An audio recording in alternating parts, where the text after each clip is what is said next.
Hoy vamos a hablar de ciberinteligencia operativa.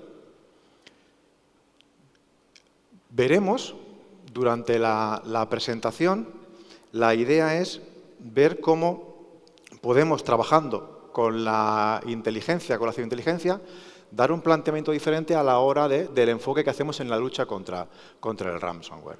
Me presento, mi nombre es Carlos Sisdedos, soy el actual responsable de la área de ciberinteligencia en Internet Security Auditors, soy formador también y, bueno, la idea es, aprovechando toda la expertise que he tenido en el ámbito profesional, bueno, pues vamos a intentar compartirla durante el día de hoy. Cuando hablamos del ciberespacio, cuando hablamos de las amenazas que pueden llegar a focalizarse en nuestras organizaciones, en el ciberespacio como tal, tenemos varias, tenemos muchas, pero la principal que actualmente estamos llevando más en boga y la que está provocando una mayor repercusión, acabamos hablando siempre del tema del ransomware. ¿De acuerdo? El ransomware, las estadísticas dicen que está siendo una de las amenazas que más daño está haciendo a nuestras organizaciones.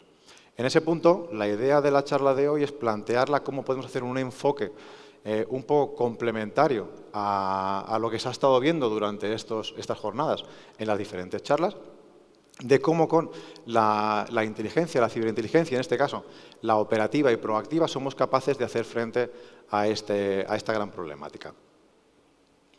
Digo de una forma complementaria a la que se ha estado hablando durante esas jornadas, porque desde mi punto de vista, y seguramente habrá alguno de vosotros que quizás no opine igual, pero desde mi punto de vista, el objetivo que se está planteando siempre en la lucha contra el ransomware siempre es desde un punto de vista preventivo y reactivo, ¿de acuerdo? Siempre intentamos en primera instancia esa mitigación, continuamos a partir de una vez hemos conseguido paralelamente a la mitigación, intentamos hacer esa investigación para poder ver qué tipo de elementos podemos extraer. Por otro lado, hacemos el análisis, continuamos a hacer la atribución, ¿de acuerdo? Porque parece que en el momento que ya sabemos quién puede ser el responsable de esta atribución, parece como que nos quedamos un poquito más tranquilos, ¿de acuerdo? Pero realmente la metodología que se está utilizando desde mi punto de vista no es suficientemente eficiente. ¿Por qué? Porque si tenemos en cuenta que los diferentes enfoques con referencia en la lucha contra el ransomware, que luego veremos adelante, ¿no? Todo el tema de diferentes metodologías que se están aplicando, desde mi punto de vista no son suficientes. Y de ahí que a la hora de trabajar estos enfoques, lo primero que planteo es, vamos a conocer exactamente, cuando hablamos de ciberinteligencia, qué entendemos por ciberinteligencia, sobre todo para todos tener el mismo contexto. Cuando hablo de inteligencia o ciberinteligencia, veréis que me estoy refiriendo a la capacidad proactiva que pueda tener una organización con respecto a algún tipo de enfoque o temática o problemática que pueda tener. Cuando hablamos de inteligencia estamos hablando a la recolección de datos, de inputs, de información y a partir de ahí hacemos un análisis de esa información previa a un procesamiento de esos datos, una homogenización para poder hacer un análisis y al final, porque lo que estamos buscando realmente es una anticipación. Estamos buscando tener la capacidad de nuestro decisor va a tener una incertidumbre y mediante la inteligencia tenemos que ser capaces de tener esa labor proactiva. Para mí la inteligencia es proactividad. Siempre es adelantarnos, en este caso, a la forma de proceder en el ámbito que estemos trabajando. En este caso, la charla de hoy está enfocada al ámbito del ransomware, pero veréis que lo que vamos a ver a partir de este punto puede ser utilizada, puede ser enfocada para cualquier ámbito que para nuestra organización sea de interés, ya sea cibercrimen, ciberterrorismo, desinformación, campañas de contrainteligencia, lo podemos aplicar a cualquier elemento, porque al final lo que buscamos es esa proactividad, esa anticipación, ¿de acuerdo?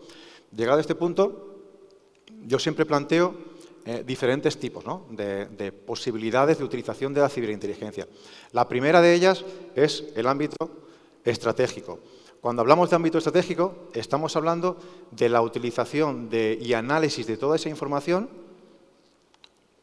disculpad, para generar unos informes, generar una tendencia que permita al decisor, siempre de alta esfera, que permita tomar una serie de decisiones sobre algún fenómeno. Pero este tipo de inteligencia, este tipo de informe de inteligencia estratégica no está aportando ningún tipo de solución, simplemente alerta. Por otro lado, tenemos la inteligencia táctica.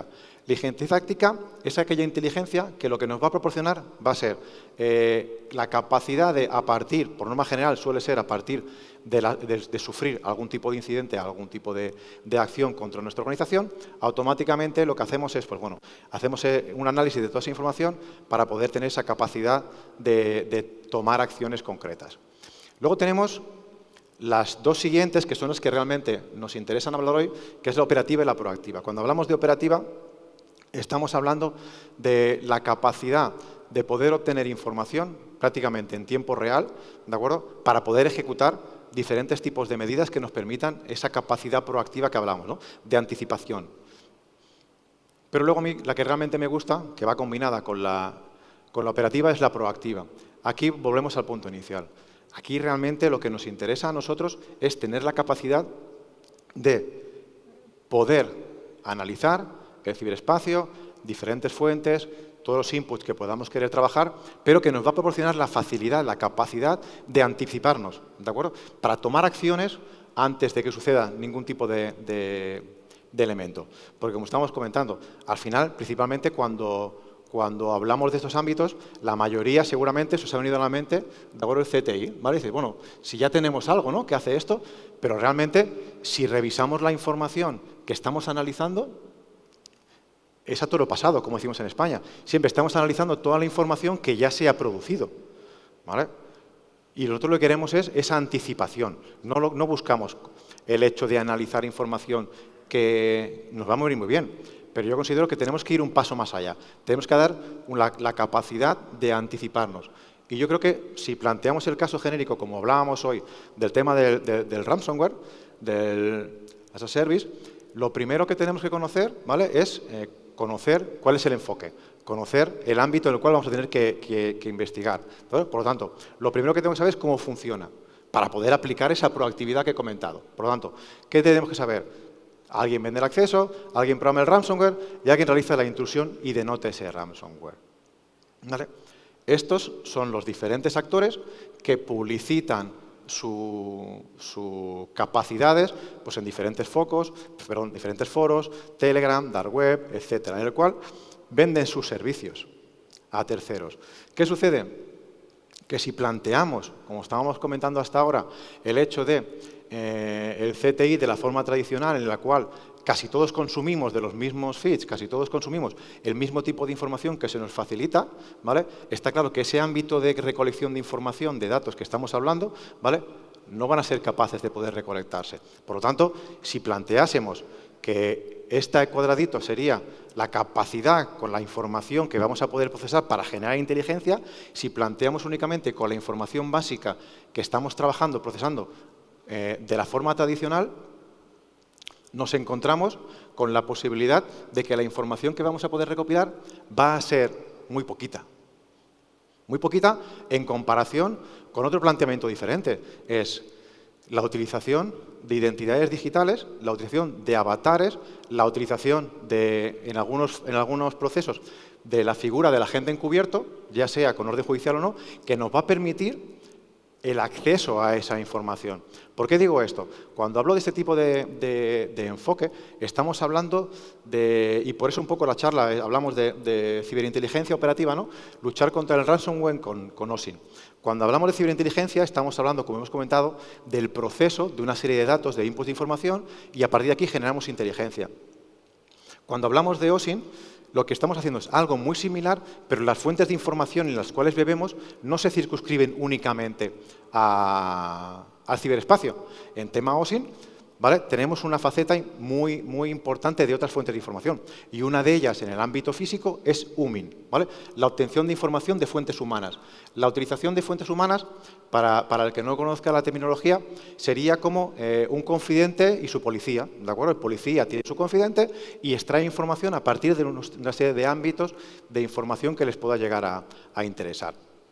Entonces, ¿por qué no podemos utilizar nosotros también esa misma posibilidad de intentar, aprovechando la capacidad que tenemos de crear esas identidades digitales para poder infiltrarnos en esas redes, en esos mecanismos de obtención de información y de compartición de datos para poder obtener esa información que nos falta?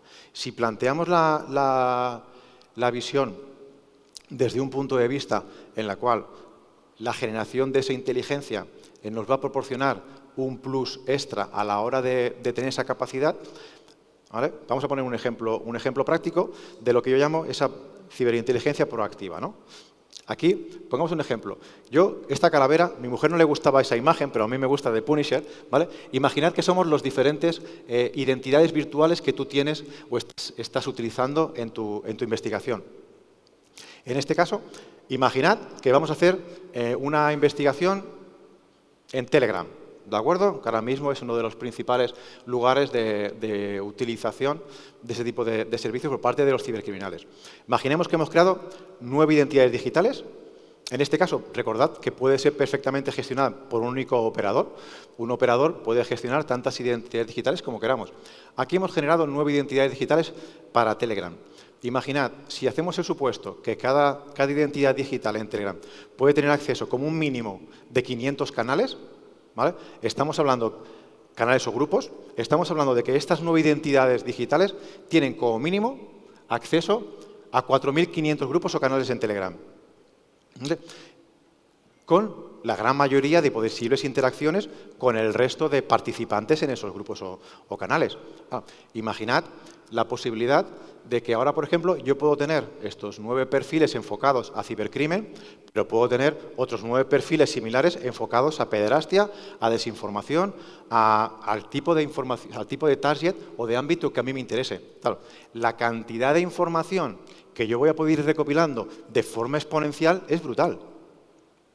Es brutal. Entonces, a partir de este punto, ¿a mí qué me interesa? Por un lado, tengo la capacidad de la información estándar que ya obtengo mediante CTI, pero aparte, puedo tener la capacidad de generar un volumen de datos impresionante y una capacidad de generar inteligencia brutal a partir de esa información. Entonces, ¿qué nos encontramos? Que por un lado, tenemos la posibilidad de...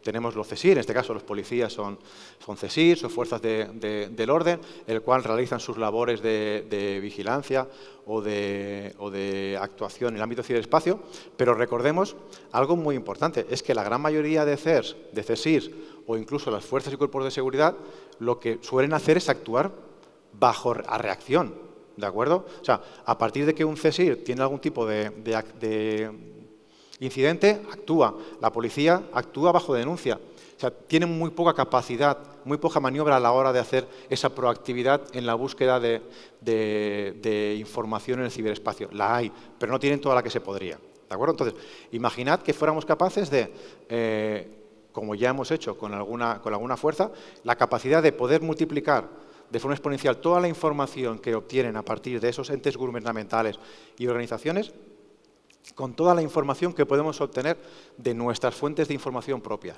¿De acuerdo? En este caso hemos comentado Telegram, pero podemos traspasarlo a cualquier tipo de fuente de información en la cual queramos tener una persona que esté ahí escuchando, ¿vale? Pero cuando hablo de identidad digital no me estoy refiriendo únicamente al hecho de crear un avatar, ¿de acuerdo? Tener una API y automáticamente que me gestione. No, estamos hablando de la interacción. Estamos hablando de que esos perfiles tienen que tener vida, ¿vale? Tengo que ser capaz de, mediante esa capacidad, mediante esos avatares, ser capaces de ir introduciendo. Al final, por ejemplo, si hiciésemos una estimación del volumen de información que podemos llegar a obtener a partir de una serie de avatares, si yo únicamente genero esos avatares desde un punto de vista automático, que únicamente lo que voy a hacer va a ser tener la capacidad de extraer mediante API o cualquier otro elemento esta información, ¿vale? también va a ser muy pequeña. A mí lo que me interesa realmente es esa capacidad que voy a tener de gestionar ese virtual looming, esas identidades digitales, infiltrarme en cada uno de estos grupos criminales y a partir de ahí escalar, ¿vale? Escalar dentro de esas organizaciones, porque al final lo que a mí me interesa es la persistencia. ¿Vale? Al final, yo, por ejemplo, en mi experiencia en investigaciones, cibercrimen o ciberyihadismo, ¿vale? o ciberterrorismo, al final lo que te planteas es una persistencia. El tener perfiles que tienen 4, 5, 6 años te da un bagaje impresionante. Y eso lo que te provoca es que luego tengas mucha facilidad para poder llegar a obtener esa información, ¿no? Entonces, ¿qué sucede? Sucede que cuando llegamos a este punto tenemos una gran cantidad de información, ¿vale? Hemos comentado, tenemos datos, pero muchísimos, millones. Y conforme más vayamos ampliando nuestra red de información, de avatares digitales, esa información se va a hacer exponencial. A partir de ahí, una de las cosas que me di cuenta, ¿vale? Y que hemos podido probando ha sido de que es necesario tener presente la necesidad de disponer de algún tipo de plataforma, algún tipo de herramienta que te permita hacer esa interacción de toda esa información, ¿vale? Yo en este caso he desarrollado, junto con Isika Goitos, Lux, una plataforma que nos permite, ¿vale? el recopilar toda esa información. Pensad, por el simple hecho, circunscribiéndonos a Telegram, el hecho de que Telegram permite la difusión, la comparación de cualquier tipo de tipología de archivo. Por lo tanto, a mí lo que me interesa es, aparte de tener mis identidades virtuales que tienen vida propia, interaccionan, contestan, pensad que cada uno de mis identidades virtuales tienen perro, tienen hijas, tienen trabajo, estudian, ¿de acuerdo? ¿Por qué? Porque tienes que tener una vida a la hora de moverte. Entonces, ¿qué necesitas? Cuando tú te encuentras con ese volumen de datos, necesitas tener la capacidad de poder homogeneizar, ¿vale? Hemos hablado de diferentes tipos de fuentes de información. Necesito un ente, una plataforma, que lo que me permita es ser capaz, mediante diferentes tipos de conectores, recibir toda esa información, ¿de acuerdo? Cruzarla, procesarla. A partir de aquí estamos hablando de que el 20% de la información que compartimos en redes sociales es texto. O sea, la típica plataforma que me ayuda a analizar por palabras clave no me sirve. Necesito ser capaz de analizar texto, archivos cifrados, documentos, vídeos, para que me permita tener esa capacidad de, una vez toda esa información procesada, poder cruzarla. Porque, claro, recordad, hemos hablado de que podemos tener diferentes tipos de tipología. Yo puedo tener un grupo de agentes virtuales que están enfocados al ámbito de cibercrimen, ciberterrorismo, desinformación o cualquier otro ámbito, ¿vale? ¿Qué sucede por norma general? Cada grupo de investigación, cuando ha realizado esa investigación propiamente dicho, toda esa información, todos los datos, van a un disco duro al cajón, ¿vale?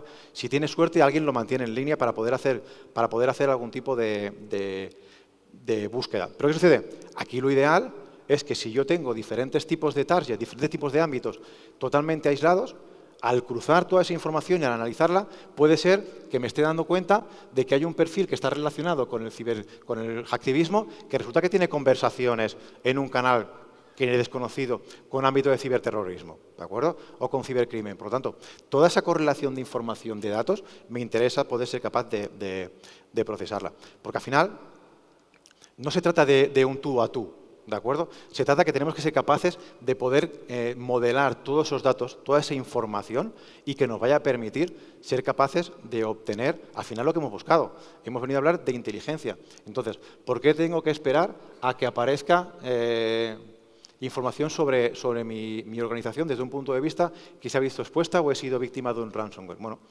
al igual que la policía en este caso tiene la capacidad de patrullar la calle, tenemos que ser capaces también nosotros como organización de patrullar el ciberespacio. Y aparte de recopilar todos los inputs que hemos estado comentando, también necesito ser capaz de tener esa facilidad, ¿de acuerdo? Y a partir de aquí, todo ese volumen de información que vamos a tratar, una vez analizada, nos va a facilitar, nos va a dar muchísima más capacidad a la hora de esa capacidad anticipativa. Podría hablar de muchos casos de éxitos, pero tendría que matarlos a todos. Entonces, luego si queréis con un café, los comentamos, ¿no? ¿Por qué? Porque lo que sucede es que la gran mayoría y eso es una cosa que también quería comentar y aprovecho para felicitar nuevamente al equipo de CCNCER.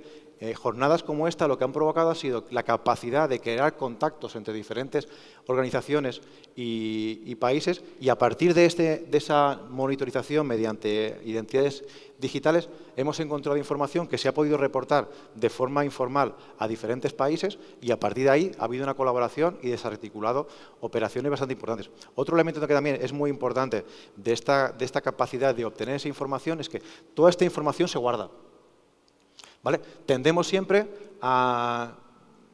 Hacemos una búsqueda, una información, la filtramos y automáticamente desaparece. No, aquí se guarda. Yo me he encontrado en muchas ocasiones investigaciones que se han llevado a cabo a partir de lo que os comentaba anteriormente, a partir de un hecho puntual en el cual ha habido algún tipo de acción, ¿vale? La organización de repente empieza a reaccionar. Bueno, aquí podríamos entrar otro día, ¿no?, al hecho del planteamiento que está realizando a la hora de hacer investigaciones en el ciberespacio, ¿vale?, que yo considero que es erróneo, ya que estamos demasiado expensas a todo lo que es herramientas de botón gordo, ¿vale? En este caso yo considero que la figura del analista es la parte principal que va a proporcionar darle un plus a esta obtención de información y de datos. Entonces, como comentaba, lo importante que es este tipo de conexiones. ¿Por qué? Porque a partir de simplemente el análisis de toda esa información que ya disponíamos, ha habido ocasiones que ha habido un atentado o ha habido una acción criminal y se empieza a investigar a partir de ese momento. Pero es que resulta que ese perfil, ese mismo día, antes de cometer la acción, ya ha borrado toda la información que tenía. Gracias a tener toda esta capacidad de almacenamiento de análisis, se pudo tirar hacia atrás y poder obtener información que pudo ayudar a resolver. Entonces, para ir concluyendo, que no quiero pasarme del tiempo, tenemos que pensar que la ciberinteligencia es un elemento que hasta ahora empieza a estar en boga, empieza a estar como más en moda, pero yo creo que hay que desvincular todo lo que son herramientas de monitorización a partir de todo lo que es tema de monitorización interna de empresa, etcétera, que está muy bien, ¿vale? Pero hay que ir un paso más allá. Hay un paso más allá porque la ciberinteligencia es lo único que nos va a ayudar a esa labor proactiva, a esa anticipación. Si yo estoy en canales de grupos hacktivistas y de repente empiezan a compartir un listado de IPs de diferentes tipos de organismos españoles, colombianos, panameños, en el cual consideran que son vulnerables, yo tengo que estar ahí en el instante cero. Eso ha pasado, ¿eh? Eso ha pasado, ser capaz de detectar en el instante cero de esa publicación y tienes tiempo. No ha habido margen todavía para que empiecen a atacar de forma masiva. Y hemos podido parar grandes daños a partir de esa proactividad, ¿no? Pero al final necesitas es con la ciberinteligencia. Ciberinteligencia al final es ese intercambio de información. Necesitamos ser capaces de generar esta comunidad, ¿no? Eventos como este están provocando que tengamos contactos en esas reuniones bilaterales que permitan que haya esa capacidad de conexión. Luego también, muy importante, ¿vale?, el hecho de disponer de herramientas. Ayer estaba escuchando a un compañero dando una presentación que comentaban que hasta el año pasado estaban trabajando todavía almacenando todos los feeds en Excel. O sea, eso ya me está diciendo que no tienen capacidad de poder hacer esa tarea de análisis, ¿vale? Entonces, es imposible. Si no eres capaz ni de gestionar los feeds tradicionales, imagínate cómo vas a poder trabajar. Por lo tanto, la utilización de herramientas que permitan ese análisis. No puede ser que estemos hablando de investigaciones, que tengas intervenciones telefónicas, que tengas PSTs, que tengas millones de input de datos y que no tengas un software, ¿vale?, no tengas un programa de análisis que te permita analizar toda esa información, ¿vale? Y ya por último, sobre todo, el tema de recordar la importancia que tiene ese tipo de técnicas. El tema de ciberinteligencia empieza a coger un poco de fuerza, pero yo creo que no podemos olvidar, las herramientas automatizadas están muy bien, pero es necesario resaltar la figura del analista y darle el peso que tiene. Porque al final, si no contamos con ese tipo de actores, va a ser muy complejo poder hacer frente al ransomware. Porque si estuviese funcionando lo que estamos trabajando hasta ahora, no habría un incremento exponencial de víctimas de ransomware. Por lo tanto, si el funcionamiento actual no está proporcionando una mejora en el ámbito de la capacidad de resiliencia con respecto al ransomware, es que hay algo que no estamos haciendo bien. Por lo tanto, yo considero que hay que darle una vuelta a este enfoque y al menos a nosotros nos está funcionando muy, muy, muy bien. Y nada, por lo demás, muchas gracias por la atención y, bueno, gracias por todo.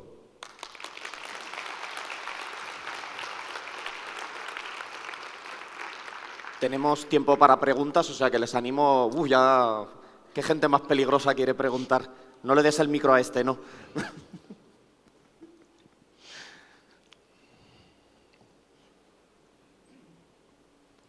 Enhorabuena, Carlos, siempre tan brillante. Muchas gracias. Y los grandes esfuerzos de tu compañía.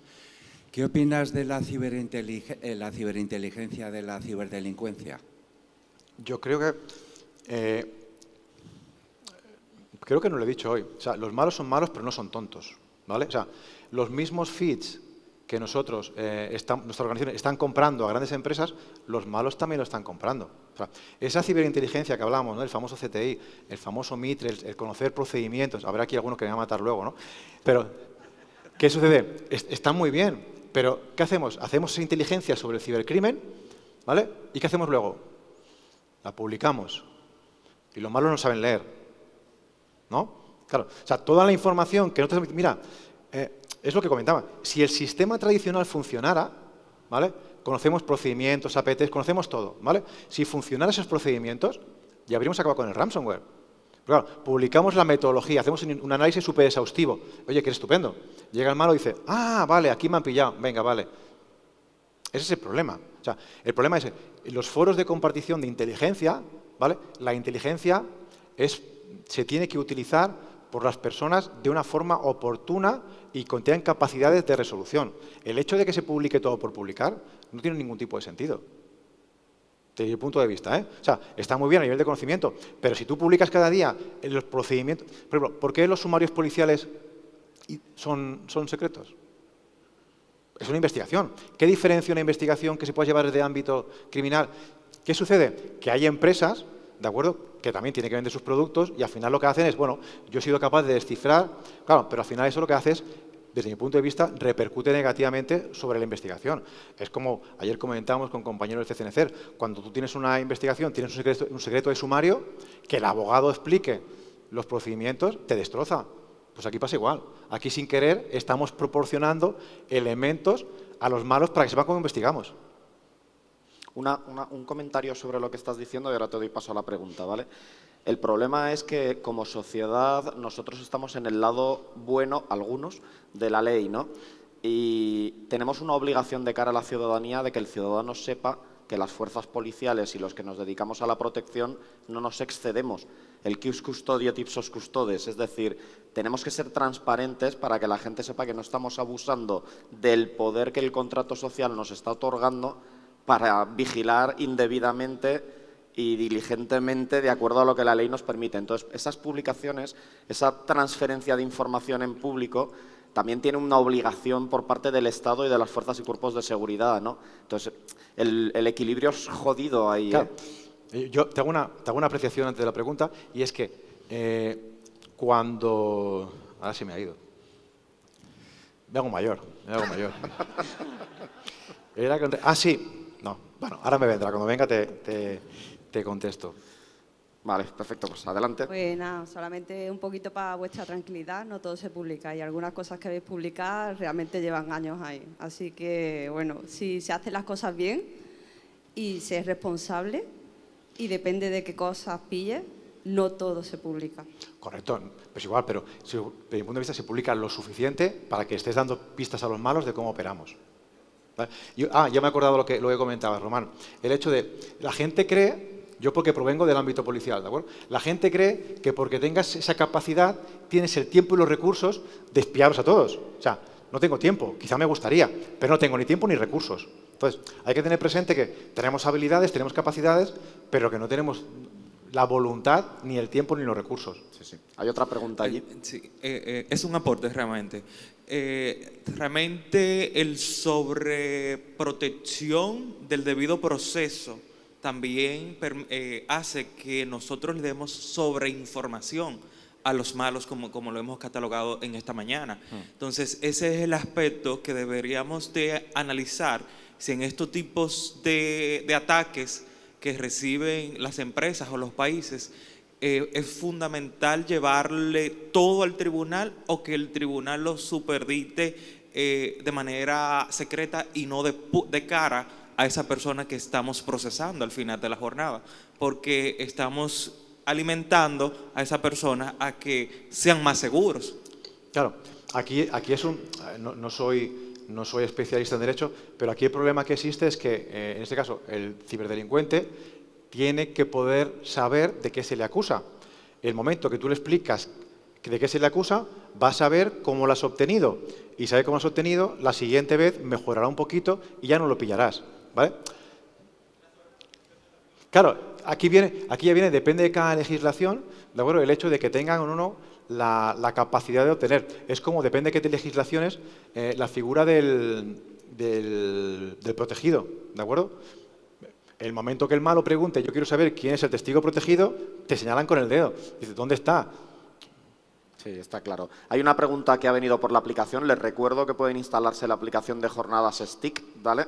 Y que desde ella pueden realizar preguntas. Esta pregunta es muy interesante. Dice, ¿podría compartir qué habilidades debe tener la persona que desea incursionar en el área de OSINT? Sobre todo, la primera, y seguramente a muchos os sorprenderá, es la tolerancia a la frustración, ¿vale? O sea, no estamos hablando de habilidades técnicas, se pueden aprender, yo formo en ese tipo de habilidades, en habilidades personales se pueden aprender, pero todo lo que es, en este caso, la tolerancia a la frustración, podéis llevar una investigación, lleváis semanas, lleváis meses, ¿vale? Hacéis un informe estupendo de 300 páginas en el cual señaláis quién es el malo, se lo mandáis al decisor, su señoría lo ve y dice, ya, pero es que ahora no es importante, se va en un cajón, ¿vale? Ya veremos si lo analizamos. Por lo tanto, para mí, lo primero es tolerancia a la frustración, porque el resto son habilidades que se pueden aprender. Pero esa, por poner un ejemplo, en la unidad en que trabajaba, lo primero que te preguntaban, ¿vale?, era si hacían diferentes pruebas para ver la tolerancia a la frustración que tenías. Nada más. Luego el resto de habilidades se te suponían y ibas aprendiéndolas, pero tolerancia a la frustración. No hay más preguntas, que nos estamos pasando de tiempo. Muchísimas gracias, Carlos. A vosotros. Bueno, gracias por todo.